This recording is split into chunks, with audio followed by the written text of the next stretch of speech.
আমরা ওয়াদা দিয়েছিলাম বাঞ্ছারামপুরে একটা সুষ্ঠ, অবাধ এবং গ্রহণযোগ্য নির্বাচন হবে। আমরা শক্ত করে বলতে পারি, একটি ভোটও জালিয়াতি হয় নাই, একটি ভোটও এখানে কোনো প্রার্থী হয় নাই। আমরা বিএনপি নেতা কর্মীরা সবাই মিলে আমরা এটা নিশ্চিত করেছি যে এটা আবার পরিবেশে জনগণের ভোটে আমরা নির্বাচন অনুষ্ঠান করতে চাই এবং সেইখানে আমরা বিজয় অর্জন করতে চাই। বিকাশ পেমেন্টে 10,000 টাকার বেশি অফার, শপিং চলছে তো। আজকে আমরা শক্ত মাটিতে দাঁড়িয়ে কথা বলতে পারছি। জনগণের ভোটে আমরা নির্বাচিত।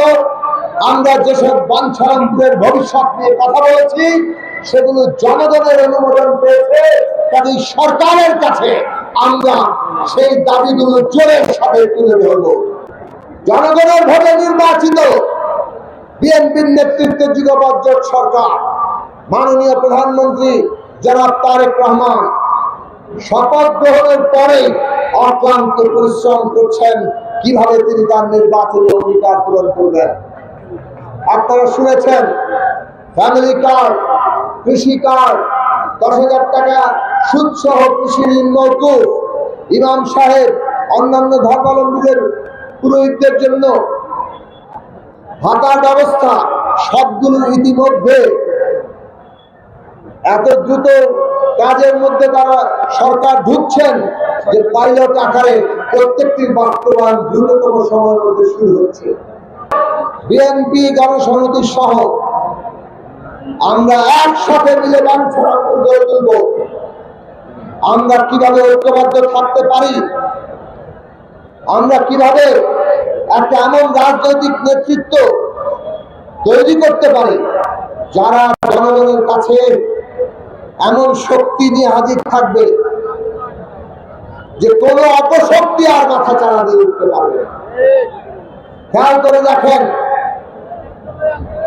বাংলাদেশে একটা উগ্র দক্ষিণ পন্থা মাথা চাড়া দিয়ে উঠছে।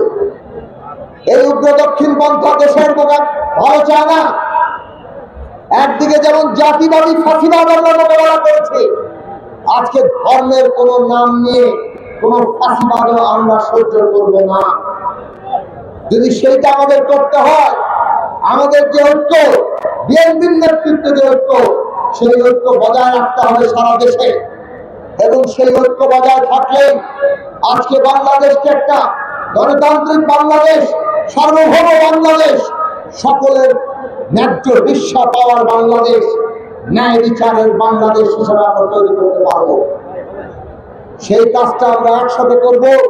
সেই ঋণে আপনারা যেমন আমাকে আবদ্ধ করেছেন, শহীদেরা আমাদের সবাইকে একটা ঋণে আবদ্ধ করেছে।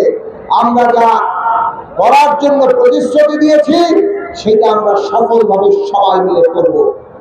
কাজেই আমরা যেমন আমাদের ঋণ ভুলব না, আমরা সকলে মিলে আমাদের শহীদের ঋণও যেন আমরা না ভুলি।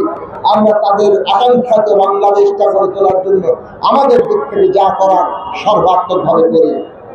সারা দেশের জনগণের কল্যাণ যেমন আমাদের লক্ষ্য, সর্বক্ষণ বাঞ্ছারামপুরের কল্যাণ, বাঞ্ছারামপুর মানুষের স্বার্থ নিয়ে আমরা চিন্তিত এবং আমাদের কর্মকাণ্ড আমরা চালাবো।